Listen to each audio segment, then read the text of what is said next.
Marie-Agnès, peut-être je n'ai même rien à te dire, mais le jour où tu auras une fuite dans ton évier, déplacer un plombier, plusieurs fois. Je dis pas payer pour le travail, le déplacer, il va te demander 150 $, 200 $. Tu sais que chez nous, on voit toujours le plombier tel qu'on le voyait au pays, non? Le plombier qui gagne, je sais pas, 10 000. Le plombier pour qui garde sa voiture devant toi. Tu es plombier, tu appelles, tu dis au pays que je suis devenu plombier au Canada, mais tu as même honte, entre guillemets, du moins pour ceux, je dis de manière anecdotique, pour ceux qui sont au pays et qui ne savent pas. Et c'est une question de mindset. Oui. Donc voilà, être plombier, il y a pas à rougir. Beaucoup de plombiers vivent mieux que beaucoup d'ingénieurs ou que d'autres professions libérales. Oui. Parce qu'au départ, il est seul. Mais il y a des plombiers, aujourd'hui, quand on les appelle, il faut prendre rendez-vous parce qu'il est tellement booké. Alors, là, il va te dire, si tu veux que je vienne là, c'est comme heure supplémentaire. Au lieu de te taxer 150 $ pour venir chez toi, il va te dire 300 $. Ça, c'est sans compter qu'il faudrait arranger le problème. Et souvent, c'est 5 minutes. Après, il va te demander encore 200 $. Oui. Quel est ton plus grand regret? Ou bien, qu'est-ce que tu aurais fait différemment si tu avais les informations sur le Canada, mode de fonctionnement, le système canadien? Qu'est-ce que tu aurais fait différemment? Il y a plusieurs choses qu'on aurait fait différemment. Plusieurs choses. Oui. Il y a plusieurs opportunités qui sont passées sous nos yeux. Oui. Une chose est sûre, j'aurais peut-être foncé dans l'entrepreneuriat. Okay. Il y a plusieurs, à l'époque, quand on arrivait, il y avait plusieurs opportunités d'entrepreneuriat. Rien que dans le domaine de la boulangerie. Quand on arrivait, il y avait plein d'amis, de collègues et moi, enfin, d'autres Camerounais qui sont arrivés, d'autres Africains qui venaient d'Europe, qui étaient habitués à du bon pain, de la bonne pâtisserie en Afrique, au Cameroun même. Et il y en avait que dalle ici. Tout le temps, on se disait, mais ça manque. 10 ans plus tard, quelqu'un vient ouvrir sa pâtisserie de Chess. C'est quelque chose qui ne désemplit plus.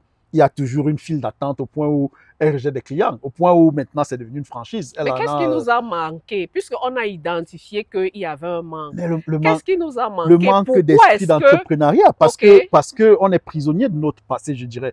Bon, je ne veux pas dire, quand je dis notre passé, c'est qu'on a déjà cette éducation qu'on aimerait faire valoir, parce qu'on croit que, voilà, j'ai étudié pendant, si on prend de la maternelle jusqu'à l'université, c'est plus de 12 ans d'études. Où on se dit, j'ai passé tout ce temps, il faudrait quand même le revaloriser. Et puis, peut-être en venant d'un pays francophone, il faut mettre la cravate. Mettre la cravate. Donc, voilà, on ne pense pas nécessairement aller pétrir la farine et voilà, on laisse passer des opportunités. Je peux citer ça comme un exemple. J'ai parlé tantôt d'être agent immobilier.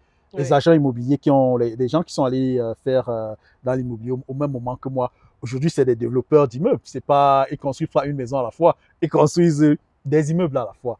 Donc voilà, c'est au niveau économique quand même, on a laissé passer beaucoup d'opportunités qui auraient pu faire qu'on soit de véritables forces, non seulement économiques, mais aussi politiques, pour pouvoir changer, voilà, un certain nombre de choses. Parce qu'une chose est sûre, quand on a la force économique, on a aussi la force politique.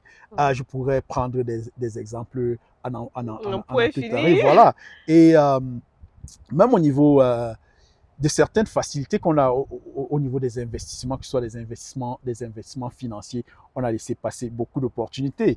Le Bitcoin est né, on était déjà là, on avait possibilité de s'acheter les Bitcoins. Alors, moi, j'ai vu le Bitcoin, c'était à 1 cent. Oui. Ouais, mais ça me disait rien. Est-ce que ce n'était pas le manque de culture aussi? Parce que beaucoup, c'est vraiment tout ce côté financier-là, pour beaucoup, et moi y compris, c'est ici que moi j'ai découvert, bon, tu vas me dire que je suis partie même du Cameroun quand, c'est ici que moi j'ai découvert, et avec le temps, et après avoir commis aussi beaucoup d'erreurs, que j'ai découvert qu'on pouvait investir, qu'on pouvait faire X, qu'on pouvait faire Y. Est-ce que ce n'est pas culturel? Est-ce que déjà de là où on vient, l'éducation financière, l'éducation d'entrepreneur, ou bien cet environnement-là, c'est pas ça qui justifie? Plus ou moins, c'est ce que je disais tantôt, il faut pas être prisonnier de son passé. Oui. Il faut s'approprier son nouvel environnement. Quand on arrive dans cet environnement, on a des outils qui ne sont pas forcément à notre disposition dans un autre environnement. Oui. Même en Europe, les outils dont on dispose ici, on ne les a pas nécessairement en Europe. C'est pas facile pour nos compatriotes qui sont en Europe d'avoir des comptes d'investissement, par exemple. C'est un peu plus compliqué. Peut-être ça existe, ça se libéralise de plus en plus, mais c'était un peu plus compliqué à l'époque. Même jusqu'alors, c'est un peu plus compliqué. Ici, dans chaque banque, on peut avoir un compte d'investissement. Toutes les banques vous offrent la possibilité d'investir, d'avoir une plateforme d'investissement dans votre banque. En Europe, je ne sais pas si c'est nécessairement le cas. Donc, voilà. Mais si on reste dans son cadre où on a peur, il y a aussi la peur du crédit. Je ne dis pas qu'il faille s'endetter voilà, de manière bête, mais il faut savoir pouvoir peut-être jouir de ces facilités pour se lancer, même dans l'entrepreneuriat ou bien dans l'immobilier ou dans quelques domaines que ce soit. Donc, savoir tirer avantage de son environnement, mais ça demande de sortir voilà, du mindset de départ, d'être ouvert. Qu'est-ce qui se passe? Il y a beaucoup de gens, toi tu as dit ça t'a pris du temps, mais finalement tu te rends compte, mais il y a beaucoup de gens qui sont arrivés en même temps que toi, peut-être avant toi ou avant moi, qui n'ont jamais voilà, daigné explorer quelles sont les possibilités alternatives qui existent. Est-ce que je peux investir? Est-ce que je peux me lancer dans l'entrepreneuriat? Donc, moi, je dirais vraiment changer de mindset. C'est quelque chose, si j'avais à refaire, je naviguerais différemment. Ouais, je me lancerais plus dans l'entrepreneuriat. Ça ne veut pas dire que je laisserais de côté le travail que je fais parce que il faut déjà des fonds de départ. Oui. On peut pas aller à la banque avec zéro et espérer que la banque va nous donner un crédit. Donc, même quand on travaille, ne pas non plus être prisonnier de son travail. Voilà. Et surtout que ici en Amérique du Nord, contrairement à l'Europe, l'emploi, on peut l'avoir aujourd'hui à 8 heures et à 13 heures, on n'a plus d'emploi. Tout à fait. C'est vrai, c'est vrai. À 13 heures, on n'a plus d'emploi. On peut gagner un revenu à 6 chiffres aujourd'hui et demain, on se retrouve avec 0. Ça là, il faut qu'on sache ça. Quoi, tout à fait. Ouais. Donc, il faut toujours avoir un plan B. Ouais. Il faut avoir une source de revenus. Ce qui est bien, c'est qu'on a la possibilité d'avoir certains véhicules qui peuvent permettre d'avoir cette source de revenus passive. Et à un moment, ça peut prendre une telle ampleur où on s'y met à plein temps. Donc voilà, c'est quelque chose que si j'avais à refaire, c'est peut-être comme ça que je m'orienterais. C'est vrai que j'ai un peu pris cette orientation avec du temps, mais c'est des années plus tard. Voilà, en Chine, on dit que le meilleur moment de planter un arbre, c'est il y a 20 ans. Le deuxième moment, c'est aujourd'hui. Donc voilà, aujourd'hui, j'essaye de le faire, mais je crois pas que je peux rattraper les années perdues. Voilà, on essaie juste de regarder devant. Ouais. Donc, toi ayant passé plus de 20 ans au Canada, lorsque tu regardes le Canada d'aujourd'hui, en 2025, et le Canada d'il y a 20 ans, est-ce que tu vas conseiller à quelqu'un de choisir l'aventure Canada? Est-ce que le Canada est toujours aussi attractif? Là, c'est une question très complexe parce que ça va dépendre du contexte de tout un chacun. Ouais. Y a des gens, par exemple, que je vois qui ont des situations, je dirais, très aisées en Afrique, souvent qui claquent tout pour revenir ici. Oui. Et souvent, c'est un choc. Un choc parce que souvent, ils viennent avec des familles. Ouais, et des familles même, déjà, des enfants. Ils ont claqué tout sans nécessairement avoir quelque chose de sûr ici. Peut-être qu'ils viennent avec des économies. Et quand on vient avec des économies, souvent, on peut tomber dans un certain laxisme parce qu'on a encore de quoi. Et puis, 6 mois plus tard, 8 mois plus tard, on n'a pas trouvé d'emploi et les frustrations naissent. Et souvent, certaines frustrations amènent certaines personnes à abdiquer, à jeter l'éponge. Ou alors, ça crée tellement de problèmes que souvent même ça brise des couples. Donc, dépendamment de l'environnement dans lequel on vit, dépendamment de sa situation, il faut très bien réfléchir.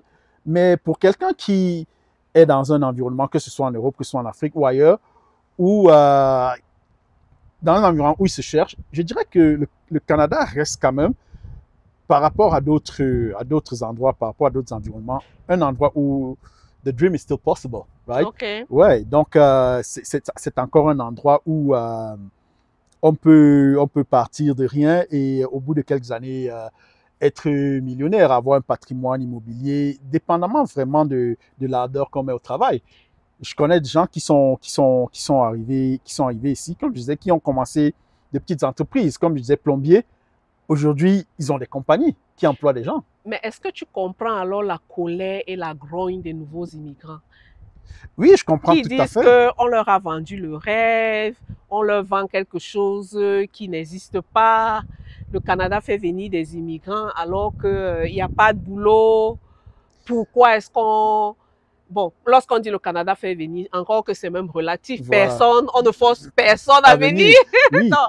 Est-ce Mais que toi, tu comprends cette grogne-là? je comprends cette frustration, Oui. oui, parce que, bon, il y a un influenceur camerounais qui dit souvent, je suis responsable de ce que je dis, mais je ne suis pas responsable de ce que tu comprends. Ok. Donc, quand on dit, on a vendu le rêve à certaines personnes, ça dépend de ce qu'on a dit, ça dépend de ce qu'eux, ils ont compris. Ok. On peut dire une chose, eux, ils comprennent autre chose, ou alors ils imaginent autre chose. Tant qu'on n'a pas vu, on ne sait pas exactement c'est quoi la réalité.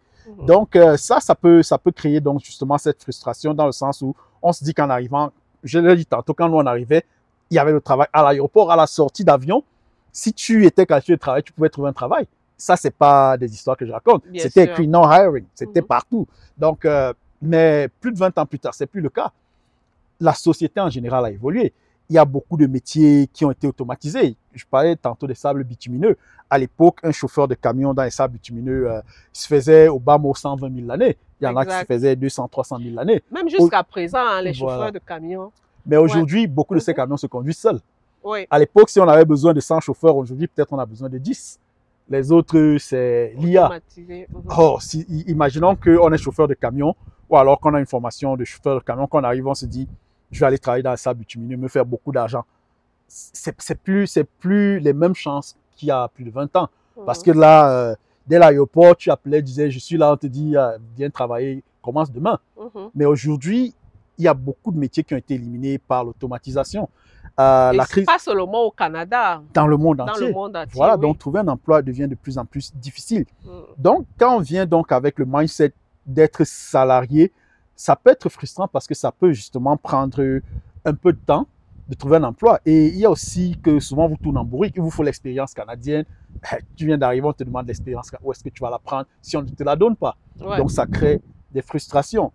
Or, comme je dis, si on est prêt à sortir du mindset initial qu'on avait d'être, je suis arrivé avec telle formation, je suis comptable, je suis... Il faut être flexible. Il faut être flexible. Ouais. Est-ce qu'on est prêt à se recycler? Est-ce qu'on est prêt à s'adapter aux besoins, à la demande sur place? Connaître même d'abord la demande, parce que voilà. Moi, ce que j'ai constaté, c'est que beaucoup arrivent, mais ils ne savent même pas en réalité ce qui est demandé, là où ils s'en vont. Quelles sont même les qualifications qu'ils ont et qui sont demandées? Quels sont même les métiers qui ont des qualifications transférables? Parce que quelqu'un vient, il est hydrogéologue, tu vois, et il ne se dit pas que, OK, c'est vrai, je peux travailler dans les mines, je peux travailler dans le forage, mais je peux peut-être travailler aussi dans l'environnement. On peut avoir des connaissances. On ne pas vraiment s'enfermer dans un truc. Voilà. Savoir que oui, on a une compétence, mais ces compétences-là peuvent être transférables dans d'autres domaines. Et c'est une question tellement importante, surtout pour ceux qui ont de grands diplômes, les gens qui ont des doctorats, par exemple. Ouais. Eux, ils arrivent. Je suis docteur. PhD. Donc, quand on cause là, c'est PhD. Oui. Et souvent, ça peut créer une frustration parce que lui, il est borné à son diplôme. Ouais. Mais un diplôme n'est pas une profession. Oui. Ouais? On peut avoir un PhD en n'importe quoi. Ça ne veut pas dire qu'on est bon dans ce domaine. Même si on est bon dans ce domaine, ça peut être un domaine où l'emploi est limité. Okay. Ceux qui ont les PhD souvent ont des attentes, je ne dirais pas démesurées, mais ont des problèmes à se vendre. Oui. Parce que leur seul atout, c'est j'ai un PhD en telle chose. Or, face à un employeur, lui t'a fait venir, il sait déjà que tu as un PhD en cette chose parce qu'il a lu ton résumé. Oui. Donc, il s'attend parce que tu lui répètes que j'ai un PhD en physique nucléaire. C'est maintenant, quand tu as ton PhD, quels sont les atouts que ton PhD te donne? Oui. Parce que, au fond, c'est peut-être pas nécessairement le PhD qu'il cherche, mais c'est les atouts que le PhD te donne. Est-ce que tu es capable de dire, le fait d'avoir un PhD, ça fait de moi quelqu'un, par exemple, de discipliné. Parce que je suis quelqu'un qui est capable de se consacrer à une tâche sur plusieurs années déjà. Ça fait quelqu'un de moi qui sait faire de la recherche. Oui. Ça fait de moi quelqu'un de méthodique, par exemple. Avec un PhD, j'ai eu à faire des conférences où j'ai voilà, discuté de mes travaux. Donc, ça fait de moi quelqu'un qui est capable de s'exprimer en public. Donc, je suis un public speaker, si on peut le dire. Quelqu'un qui sait communiquer. Quelqu'un qui fait des publications, qui a eu à faire des publications. Voilà. Donc, vendre les atouts qu'un PhD te donne, qui ne sont pas nécessairement des atouts pour ceux qui n'ont pas un PhD. Bon, c'est vrai qu'il y a des masters où on fait des thèses, où on publie des travaux et on fait des conférences, mais c'est beaucoup plus le cas dans les PhD. Donc, sortir ces atouts, c'est ça vraiment qui va faire qu'on soit vendable et non de répéter à un employeur qui a déjà lu ton résumé que tu as le PhD. Donc, voilà. Comment donc prendre les connaissances qu'on a acquises, les diplômes qu'on a acquis et sortir les atouts de ces diplômes pour les transférer dans un autre domaine. Si on a un master, je sais pas moi, en génie civil, en ingénierie civile, et qu'on ne trouve pas nécessairement du travail dans le génie civil, est-ce qu'il y a des atouts qu'on peut prendre du master en génie civil qu'on peut utiliser ailleurs? Je le disais tantôt, beaucoup d'Africains sont polyglottes. Beaucoup d'Africains parlent plusieurs langues. Est-ce qu'on sait vendre cet atout que beaucoup de gens n'ont pas?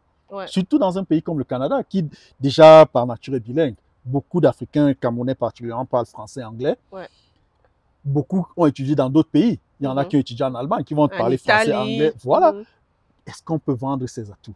Savoir vendre ces atouts. Donc, il y a la formation qu'on a, qui n'est pas nécessairement une profession, parce qu'on a la formation, c'est un potentiel. Mais après, ça prend de l'expérience pour être professionnel. Par contre, même le serait-ce que le fait d'avoir fait cette formation nous donne déjà des atouts. Donc, en début de carrière, c'est les atouts qu'on a. Et il faut savoir vendre ces atouts en fonction de la demande du marché. Tout à l'heure, je vais dire très tôt dans l'émission, j'ai mentionné le fait que tu as vécu longtemps en Alberta. Ensuite, tu es allé à Ottawa. Ayant vécu en Alberta, et je me rappelle que tu me disais souvent, je suis albertaine dans l'âme. Dans le sang. Dans le sang. Si tu avais à comparer les deux provinces, parce que je sais qu'il y a beaucoup d'abonnés qui se posent la question de savoir comment ça se passe en Alberta, comment est l'Ontario. C'est quoi la différence? Qu'est-ce qui t'a frappé lorsque tu es arrivé en Ontario? Je vais faire un effort d'être objectif. Objectif. Je ne sais pas si c'est possible. En oubliant que tu es albertaine. Parce que tu as déjà dit dès le départ que je l'ai dans le sang. Donc, je vais quand même faire un effort d'être objectif et me baser peut-être sur plus ce que j'appellerais des données. C'est vrai qu'on n'a pas les données là, mais en regardant les deux provinces, l'économie albertaine n'est pas assez diversifiée. L'économie albertaine est assez centrée sur les ressources naturelles, que ce soit le pétrole, que ce soit le gaz naturel, que ce soit les sables bitumineux et les industries qui tournent autour, donc la pétrochimie pour raffiner les produits pétroliers et aussi maintenant l'agriculture qui est une grosse partie, qui aussi d'une manière ou d'une autre tourne autour des ressources naturelles, autour du potassium, de la potache pour les engrais et autres, alors que en Ontario, l'économie est assez diversifiée. Premier point. Voilà, elle est assez diversifiée. On a l'industrie automobile, l'informatique, la finance. La finance, voilà, Bay Street, c'est à Toronto. Donc, l'industrie, la communication, les télécoms, les médias, l'industrie est assez diversifiée.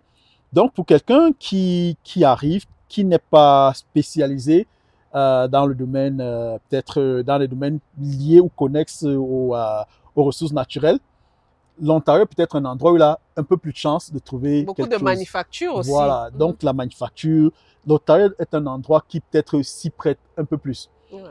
Mais de l'autre côté, peut-être on a beaucoup plus de chances de trouver un emploi dans le domaine général si on n'est pas forcément dans le domaine des hydrocarbures. Mais le coût de la vie est excessivement cher, excessivement élevé en Ontario, comparativement à l'Alberta. À l'Alberta. Déjà pour un même salaire, les taxes. En Ontario, vous avez la taxe. On a la taxe provinciale, une taxe provinciale qui est quand même relativement élevée. Et il y a encore la taxe sur la valeur ajoutée. Donc chaque fois qu'on fait des achats, peut-être ça fait partie de la taxe provinciale, mais je crois qu'il y a la taxe sur la valeur ajoutée. Chaque fois qu'on fait des achats, il y a quand même une taxe de 13% qui est ajoutée. Donc ça rend quand même les prix exorbitants par rapport à... Et ça, c'est surtout donc pour une voiture qui coûterait 10 000. Après, on va payer Les deux taxes. 1300 de taxes supplémentaires. Donc, Ok. voilà, c'est quand même assez élevé comparé à l'Alberta. Ok. Je dirais un autre point, c'est dans le domaine de l'immobilier. C'est les maisons comparables ici.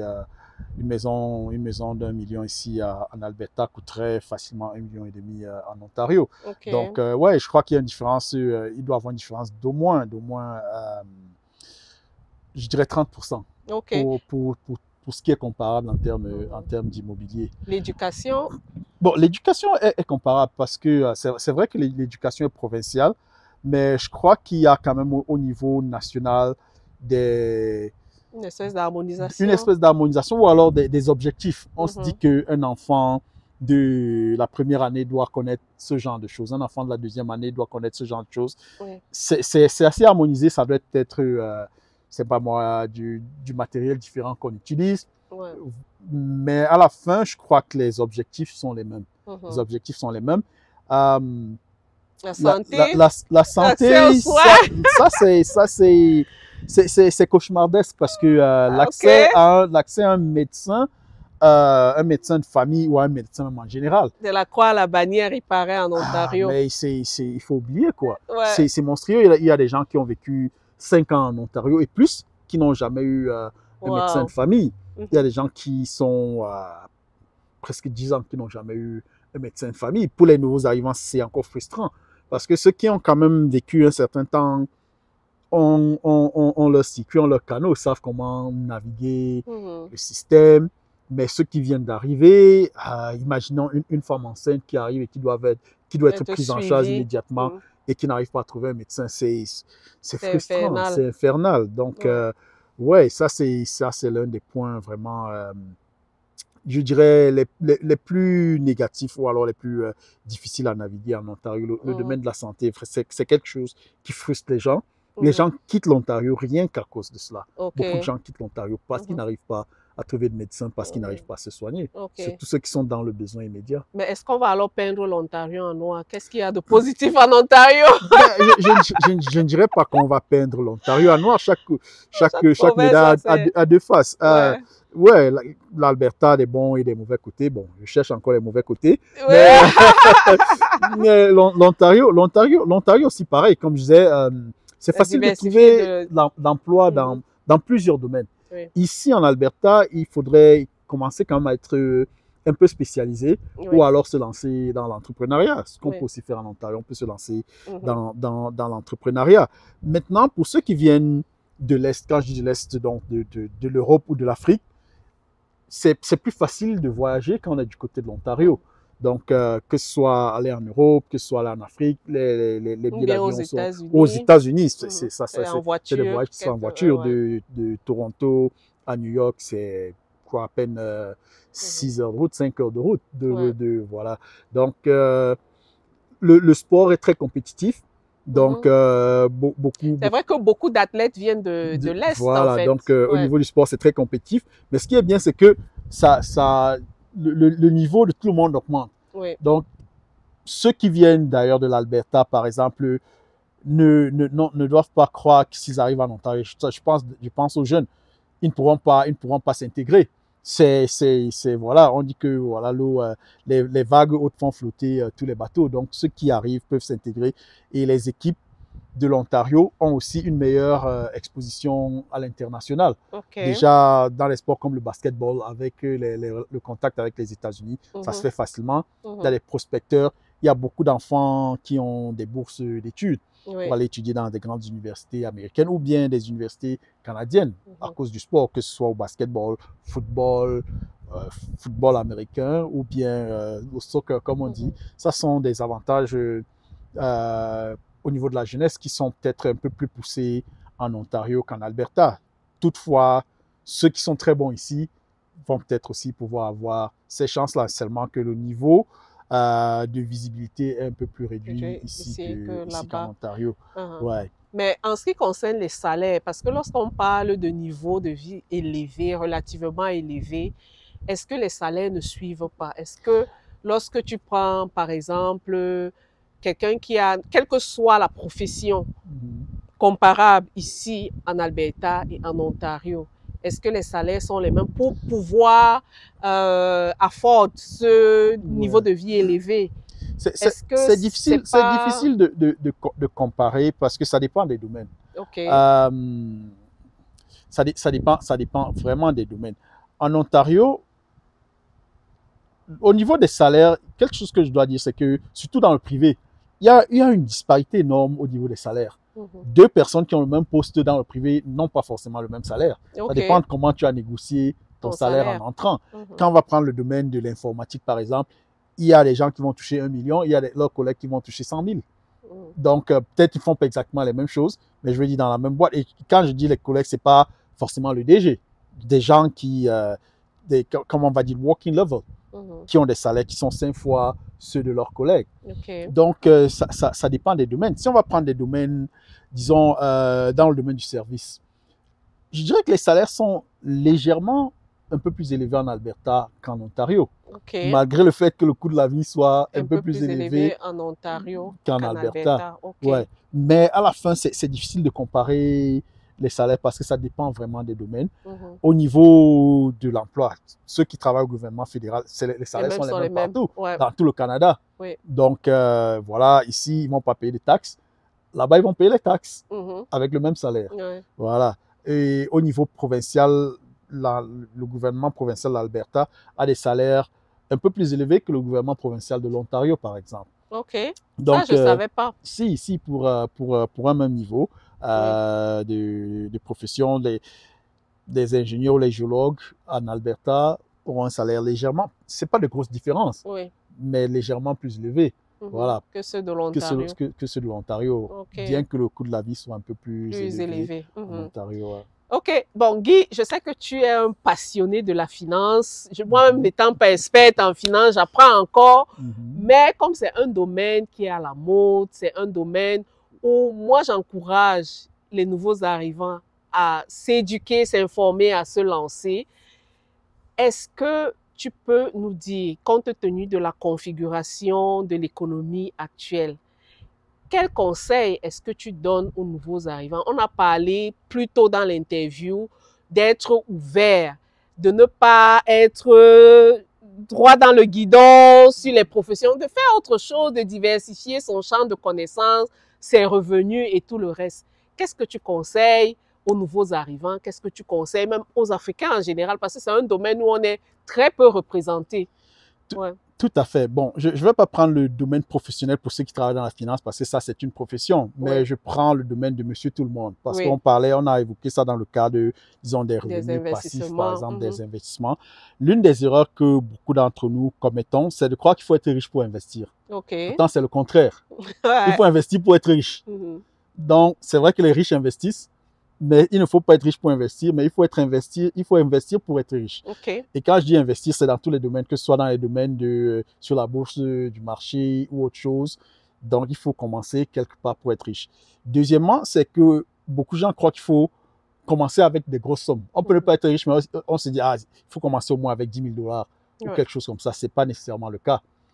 J'ai parlé tantôt en début d'interview, on a parlé tantôt de la Bitcoin. La Bitcoin nous a tous trouvés ici, c'était à 1 cent. Après, c'est passé à 1 $. Nous, dans nos têtes, c'était aussi un peu bassiné par les médias. C'était la monnaie des criminels. C'était pour les blanchiments d'argent et autres. Et pourtant, c'est quelque chose qui est passé sous nos yeux. Aujourd'hui, c'est 120 000 et plus. Je ne sais pas combien c'est rendu aujourd'hui. Mais imagine quelqu'un à l'époque avec 100 $. Quand c'était à 1 $, on avait 100 bitcoins. Même quand c'était à 10 $, on avait 10 bitcoins. Même quand c'était à 20 $, on en avait quand même 5. Voilà, donc aujourd'hui, ce serait quand même un patrimoine non négligeable. Exact. Donc, pour dire quoi? Pour dire qu'on n'a pas besoin de fortes sommes pour commencer. Donc, avec 100 $, on aurait pu commencer. Aujourd'hui encore, avec 100 $, on peut commencer. On est à une époque où l'économie est vraiment en train de basculer dans le digital. Et peut-être dans le futur, on n'aura même plus la monnaie fiat. On va peut-être que... Et il y a cette peur de l'utilisation de la blockchain parce qu'il y a eu beaucoup d'expériences négatives. Il y a des arnaques, que ce soit ici, que ce soit ailleurs, où il y a des Ponzi et autres. Mais je crois qu'on est dans un moment charnière où il y a des règlements qui sont en train d'être mis en place. Et quand je dis règlement, peut-être qu'on peut croire que c'est contraire à l'esprit de la blockchain, mais c'est pas nécessairement le cas. Est-ce que ce n'est pas justement le fait qu'il n'y avait pas beaucoup de régulation qui rendait ce domaine attractif, où on se disait que toutes les rentabilités qu'on voyait là, c'était dû au fait qu'il n'y avait pas justement toutes ces lois-là? Est-ce que le fait que là, maintenant, on est en train de mettre en place toutes ces régulations, ça ne va pas tuer cet élan? Ça va peut-être tuer certaines initiatives, beaucoup plus les initiatives criminelles. Parce que le fait de mettre les règlements en place, ça ne va pas nécessairement à l'encontre de l'esprit de la blockchain. Parce que beaucoup de blockchains restent décentralisées. C'est ça, en fait, si on parle de Bitcoin seulement. C'était ça l'esprit de Bitcoin. On ne voulait pas que quelqu'un contrôle le Bitcoin. Et beaucoup de cryptos, c'est le cas. C'est pas centralisé, c'est décentralisé. Donc, il n'y a pas quelqu'un qui va confisquer votre argent, par exemple. C'était ça l'une des idées où, genre, quand on traite avec les banques, le jour où, c'est pas, ou pour une raison ou pour une autre, on a des problèmes avec le gouvernement peut saisir toute votre fortune. Donc, il fallait créer un système décentralisé où une seule entité ne contrôlait pas tous vos investissements. Et cette idée continue. Il y a différents protocoles, pas nécessairement le mining comme avec le Bitcoin, mais il y a différents protocoles qui font quand même en sorte que la crypto-monnaie reste décentralisée. Donc, cet esprit reste. Par contre, les canons, les règlements qui sont en train d'être mis en place empêchent qu'il y ait des aventuriers qui arrivent sur le marché du jour au lendemain, qui vont escroquer les gens, il ne faut pas avoir peur des mots, et disparaître dans la nature. Donc, il faut mettre certains garde-fous en place. On va permettre maintenant, désormais, qu'aux compagnies qui ont peut-être un certain backing financier de pouvoir émettre de la crypto-monnaie, que ce soit des stablecoins ou bien d'autres monnaies qui vont varier avec le temps. Mais le potentiel explosif de la crypto-monnaie demeure. Et on est encore à une époque, il y a encore des crypto-monnaies qui sont en dessous d'$1. Il y a des crypto-monnaies qui sont 20 sous, 40 sous, qui sont encore des véhicules où avec $100, on peut commencer. Je ne dis pas que toutes les crypto-monnaies vont suivre la trajectoire du Bitcoin, mais il y a ce potentiel, au moins. Right? Et pour ceux qui ont peur peut-être de s'engager dans la crypto-monnaie ou dans la blockchain, il y a d'autres véhicules qui existent, comme les ETF. Les ETF qui sont encadrés par les banques, où on a quelqu'un qui vous accompagne. Et comme je le dis encore, qui ne demande pas nécessairement de gros moyens pour commencer. Il faut commencer. Et il y a ce qu'on appelle le compounding interest. Donc, les petits intérêts que ça va générer cette année sont réinvestis l'année d'après. Et au bout d'un certain temps, on a quand même un patrimoine qui est non négligeable. Donc, moi, j'encouragerais les gens à explorer et à commencer par ceux en quoi ils ont confiance ou ceux dans quoi ils sont confortables. Si on n'est pas confortable d'investir de grosses sommes ou de se lancer dans la crypto, on peut commencer par des outils traditionnels comme les stocks, comme les ETF. Moi, je ne dirais pas les mutuelles parce que les retours des mutuelles sont vraiment faibles. C'est comme avoir un compte d'épargne en banque. Mais au moins, les ETF, les actions, je dis les stocks, mais en fait, c'est les actions, je crois, en français. Donc, les actions.